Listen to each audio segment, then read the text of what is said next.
Hello everyone, welcome back to the channel. This is Hit. Before we start, there is a small disclaimer. I am not SEBI registered research analyst. Please consult your financial advisor before taking any trade. We are not ed- uh, responsible for any type of profit and loss by seeing this video. आज के breakout stocks में APL Apollo सबसे पहले monthly time frame पे चल के monthly time frame पे यहाँ पे मंथली टाइम फ्रेम पे काफ़ी अच्छा एक अप ट्रेंड और उसके बाद थोड़ा सा पोस्ट यहाँ पे हमें देखने को मिल रहा है RSI 60 के आसपास सपोर्ट ले रहा है। वीकली टाइम फ्रेम पे बड़ा सा एक तो पोस्ट बोल सकते हो और सेंटर बैंड को वो होल्ड कर रहा है। यहाँ पे अगर आप देखें तो थोड़ी देर में बोलिंगर बैंड हटा दो तो यहाँ पे एक एफयूजी बनता हुआ दिखाई देगा आपको। डेली टाइम फ्रेम पे चल के देखते हैं। डेली टाइम फ्रेम पे यहाँ पे एक प्रो गैप बनाया है इसने। यहाँ पे उसकी क्लोजिंग हुई लगभग 1893 और यहाँ पे ओपन हुआ 1914 के आसपास। सो क्लियरली यहाँ पे गैप के साथ ओपन हुआ है। हो सकता है वो थोड़ा दिन ऊपर जाए, लेकिन यहाँ पे डेली टाइम फ्रेम पे भी इनएफिशिएंसी यहाँ पे दिखाई दे रही है। यहाँ पे 2025 से लेकर 2085 के बीच में यहाँ पे डेली टाइम फ्रेम पे इनएफिशिएंसी दिखाई दे रही है। सबसे पहले हमारा फोकस पहले यहाँ पे रहना चाहिए 2085 के आसपास, क्योंकि 2085 पे ऊपर जाता है तो यहाँ पे एक बड़ा सा करेक्शन हम एक्सपेक्ट कर सकते हैं। और एफयूजी के हिसाब से ये हो गया। वीकली टाइम फ्रेम पे यहाँ पे मैंने एफयूजी बता दिया। अगर आप डेली या इंट्राडे करते हैं तो उसके लिए यहाँ पे सबसे पहले स्विंग लो आइडेंटिफाई करना है। यहाँ पे फिबोनाची से स्विंग लो से स्विंग स्विंग हाई से स्विंग लो करना है, क्योंकि ये डाउन ट्रेंड है। यहाँ पे अगर आप देखें तो एक गोल्डन जोन बना हुआ है 78.60% से लेकर 61.80% के बीच में। यहाँ पे 2107 से 2171 के बीच में यहाँ पे भी एक गोल्डन जोन बना हुआ है। सो हमारा प्राइमरी फोकस ये रहना चाहिए। अगर ये दोनों फेल होते हैं अपने आप को प्रूव करने में, ये है 1974 से 21 and 5 रुपीज़ के बीच में ये रहेगा। वीकली टाइम फ्रेम का एफपीजी, डेली टाइम फ्रेम का एफपीजी रहेगा 2025 से 2085 के बीच में। और जो इंट्राडे के लिए जो यूजर्स यूज़ करते हैं चार्ट्स को, उसके लिए यहाँ पे ये 21.7 से 21.71 के बीच में रेजिस्टेंस रहेगा।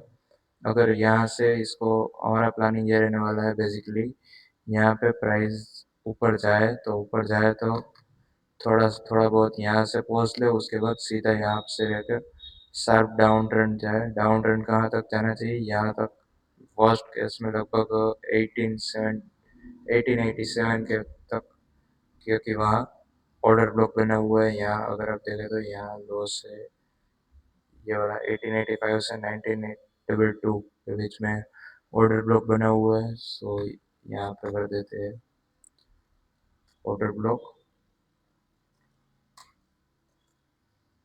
ये हमारा रहेगा गोल्डन जोन, ये रहेगा हमारा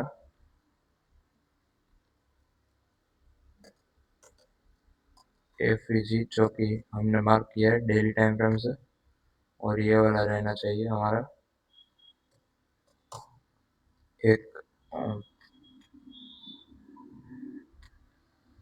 एफईजी भी है ये रहना चाहिए वीकली टाइम फ्रेम पे। वीकली टाइम फ्रेम पे यहाँ पे सो बेसिकली 2171 एक स्ट्रॉन्ग रेजिस्टेंस दिखाई दे रहा है अब तक, क्योंकि यहाँ पे कुछ भी ऐसा दिखाई नहीं दे रहा है जो उसके बाद ऊपर हो। उसके बाद सीधा ये वाला 2301 2300 का लेवल दिखाई दे रहा है।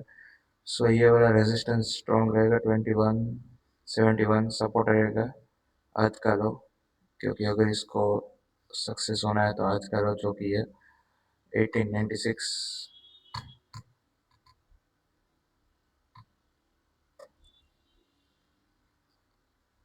नेक्स्ट है मेरिको। मेरिको में अगर आप देखें मंथली टाइम फ्रेम पे यहाँ पे सबसे पहले हटा देता हूँ फिबोनाची। मंथली टाइम फ्रेम पे काफ़ी अच्छा अप ट्रेंड दिखाई दे रहा है। पिछले मंथ ही यहाँ पे काफ़ी अच्छा खासा एक इनसाइड कैंडल बनाया है। तो इसका closing rate,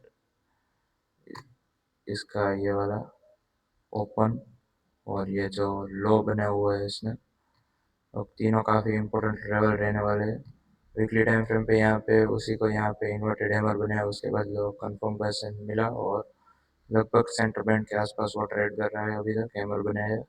daily time frame पे यहाँ पे काफ़ी अच्छी खासी गिरावट हुई, बोलिंगर बैंड के लोअर बैंड के आसपास वो ट्रेड कर रहा है। यहाँ पे अगर आप फिबोनाची लगाए तो यहाँ से सबसे ऊपर टॉप से लेके यहाँ पे बॉटम बनाया है इसने। सो ये वाला जो गोल्डन जोन बनाया है इसने लगभग लगभग 797 से 797 से लेके यहाँ के बीच में, यहाँ पे 780, यहाँ पे 784 के आसपास। ये वाला काफ़ी इंपॉर्टेंट एरिया रहने वाला है शॉर्ट करने के लिए, क्योंकि यहाँ अगर यहाँ पे आता है तो सबसे हाई प्रोबेबिलिटी होती है शॉर्ट करने की। और इंटरडे के लिए लेवल्स रहेगा ये वाला, आज का लो और आज का क्लोजिंग रेट और आज का हाई। अगर आप 15 मिनट टाइम फ्रेम पे देखें तो 15 मिनट टाइम फ्रेम पे यहाँ पे इंटरडे के लिए 757, 754 और 742 का लेवल रहेगा। अगर आप डे पोजिशनल यहाँ पे देखें तो पोजिशनल के हिसाब से यहाँ पे एक ऊपर रेजिस्टेंस बनाया है 784 से 797 के बीच में, और स्ट्रॉन्ग सपोर्ट यहाँ पे पोजिशनल के लिए रहेगा 733 और 708, ऊपर की तरफ 788 की तरफ रेजिस्टेंस रहेगा। नेक्स्ट है बीएससी। बीएससी में मंथली टाइम फ्रेम पे चल कर देखते हैं। मंथली टाइम फ्रेम पे आरएसआई 60 के आसपास है, उसके बाद वापस ऊपर चला गया। यहाँ पे काफ़ी अच्छा एक सेटअप बनाया है, स्पिनिंग टॉप का हाई और लो दोनों इंपॉर्टेंट रेजिस्टेंस है। यहाँ पे सब आरएसआई 60 के ऊपर क्रॉस कर रहा है, मंथली 60 के ऊपर है। सो यहाँ पे हो सकता है कि थोड़ा बहुत करेक्शन देखने को मिले, क्योंकि यहाँ पे सबसे पहले बात यहाँ पे गैप बना हुआ है। सबसे पहले ये गैप को मार्क करते हैं, गैप को यहाँ पे एक गैप बनाया है, तो ये गैप काफ़ी स्ट्रॉन्ग बनाया है इसने। लगभग परसेंटेज वाइज अगर हम कैलकुलेट करें यहाँ से, तो यहाँ से लेके यहाँ तक 7 सवा 7% का यहाँ पे गैप बनाया है, तो काफ़ी इम्पोर्टेंट रहेगा। फिर हम बात करें यहाँ पे फिबोनाची लेवल से, फिबोनाची से यहाँ पे स्विंग हाई से स्विंग लो मार्क करें तो वो भी उसी लेवल के आसपास दिखाई दे रहा है। यहाँ पे लगभग 3079 से लेकर यहाँ तक 2963 के बीच में, 2963 के बीच में यहाँ पे इसका कलर चेंज कर देता हूँ ग्रीन। सो ये वाला भी काफ़ी इंपॉर्टेंट रेजिस्टेंस है, सपोर्ट रहेगा ये स्विंग लो का। सबसे पहला सपोर्ट ये स्विंग लो रहेगा, लगभग कितना है ये वाला लो, 2643, 2643 का एक लो दिखाई दे रहा है। अगर इसको हो सकता है ऊपर से अगर यहाँ पे शॉर्ट आया तो यहाँ पे लगभग पहले 10-12% की यहाँ पे गिरावट हो सकती है। दोनों तीनों RSI 60 को क्रॉस कर रहे हैं, लेकिन यहाँ पे ऊपर गैप भी अपना काम कर रहा है, तो हो सकता है वह रेजिस्टेंस रहेगा ये वाला लगभग 380 से 2964 के बीच में। सपोर्ट रहेगा ये वाला 2643, उसके बाद 2377।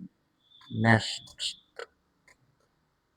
National aluminium monthly time frame पे यहाँ पे काफ़ी अच्छा up trend. Weekly time frame पे चल के देखते हैं, वीकली टाइम फ्रेम पे काफ़ी अच्छा अप ट्रेंड। उसके बाद यहाँ पे देख रहे हो आप, यहाँ पे क्या हो रहा है, यहाँ पे अगर आप देखें तो यहाँ पे यहाँ से यहाँ के बीच में FVG बना था 363 से 380 के बीच में। डेली टाइम फ्रेम पे देखते हैं, डेली टाइम फ्रेम पे आज परफेक्ट उसी के बीच आया और उसके बाद ऊपर चला गया। सो यहाँ पे नेशनल एल्यूमिनियम में अगर आप देखें तो पॉजिटिविटी यहाँ पे काफ़ी अच्छी दिखाई दे रही है, क्योंकि यहाँ पे BSC जैसा नहीं है। BSC में जैसे हमने देखे तो BSC में यहाँ पे रेड कैंडल्स और ग्रीन कैंडल्स दोनों इक्वल दिखाई दे रही है। यहाँ से अगर आप देखें तो 3, 6 और ये 2, 8 कैंडल रेड बनाए और ग्रीन कितने बनाए,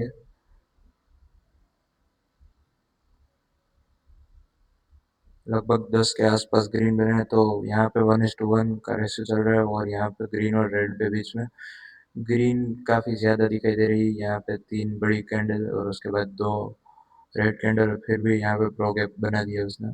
सो यहाँ पे काफ़ी अच्छी एक स्ट्रॉन्ग चार्ट है ये। यहाँ पे अगर आप देखें तो ओवरली टाइम फ्रेम पे फिबोनाची थोड़ा बहुत यहाँ पे हो सकता है वो कल पोस्ट ले, क्योंकि यहाँ पे वो 61 गोल्डन रेशियो के आसपास ही ट्रेड कर रहा है, तो यहाँ पे हो सकता है थोड़ा बहुत रेस्ट करे, रेस्ट करके भी यहाँ पे वो लोअर लेवल की लिक्विडिटी स्वीप करने के लिए जा सकता है, जो कि है ये वाला एरिया। यहाँ तक वो आ सकता है 380 से 372 के बीच में। यहाँ पे डेली टाइम फ्रेम पे हिसाब से यहाँ पे काफ़ी अच्छा स्ट्रॉन्गनेस यहाँ पे है, लेकिन यहाँ पे लिक्विडिटी काफ़ी अच्छी बनी हुई है नीचे की तरफ यहाँ पे। और ये स्टॉक की आदत रही है, जैसे यहाँ पे भी सेम सिनारियो हुआ था, price back to back higher high लगाता जा रहा था और उसके बाद यहाँ पे एक एफएजी को कवर करने के लिए यहाँ तक आया। सो ये सिलसिला चलता रहता है यहाँ पे, तो हो सकता है वो एक बार यहाँ पे रेजिस्टेंस फेस करे 399 से, और यहाँ पे लोअर साइड लिक्विडिटी 377 के बीच में यहाँ पे आ जाए। बजाज कंज्यूमर में यहाँ पे मंथली टाइम फ्रेम पे अगर आप देखें तो काफ़ी अच्छा कप ब्रेक हुआ है और यहाँ पे एक बार लिक्विडिटी स्वीप हुआ है ऐसा मुझे लग रहा है, क्योंकि यहाँ पे अगर आप देखें तो ये वाला जो हाई है उसको इसने स्वीप कर दिया है। प्राइस पैटर्न के हिसाब से यहाँ पे 19 से यहाँ के बीच में 2019 से 2026 के बीच में यहाँ पे काफ़ी अच्छा कप बनाया है इसने और ब्रेक भी किया है। मोमेंटम बिगड़ा नहीं है, वो काफ़ी एक अच्छी बात है। और यहाँ पे अगर आप देखें तो लगभग वो 50% के आसपास ट्रेड कर रहा है। यहाँ पे 50% का लेवल एक बार स्वीप कर दिया, उसके बाद वापस ऊपर जाने की कोशिश कर रहा है। यहाँ पे प्रीवियस वीक का लो भी उसने ब्रेक कर दिया है। सो देखते हैं अब यहाँ पे अगर 50% के नीचे जाता है तो यहाँ पे काफ़ी अच्छी बाइंग अपॉर्चुनिटी रहेगी। अगर 50 पे और 61 के बीच में भी आता है तो भी काफ़ी अच्छी बाइंग अपॉर्चुनिटी कल थी, क्योंकि कल सब यहाँ पे डरे हुए थे। यहाँ पे अगर आप देखें तो यहाँ पे भी नाल्को के जैसा ही है, रेड कैंडल काफ़ी कम दिखाई दे रही है। लगभग लगभग हर 2-3 दिन के बाद वो एक रेड कैंडल बनाता जा रहा है। यहाँ पे 3 ग्रीन कैंडल, उसके बाद एक, फिर एक ग्रीन कैंडल, उसके बाद एक रेड कैंडल, एक ग्रीन रेड, 4 साइडवेज कैंडल बनी यहाँ पे ना, इनडिसिसिव कैंडल, उसके बाद सडन यहाँ पे 3 रेड कैंडल, फिर 2 ग्रीन कैंडल। मतलब यहाँ पे बार बार रिकवरी के चांसेस ज़्यादा है, क्यों? क्योंकि यहाँ पे मंथली टाइम फ्रेम का सपोर्ट है। सो ओवरऑल यहाँ पे जैसा मैंने बताया, यहाँ पे अगर इंट्राडे के लेवल्स लेवल्स ढूंढ रहे तो यहाँ पे स्विंग लो से या स्विंग हाई से स्विंग लो मिला दीजिए, तो यहाँ पे भी एक काफ़ी अच्छा अपॉर्चुनिटी रहेगी शॉर्ट करने के लिए, अगर ये शायद एफएनओ में आता हो तो। यहाँ से लगभग ये वाला लेवल 390 से 370 के आसपास यहाँ पे अगर आता है तो शॉर्ट करने के लिए काफ़ी अच्छी अपॉर्चुनिटी रहेगी कल।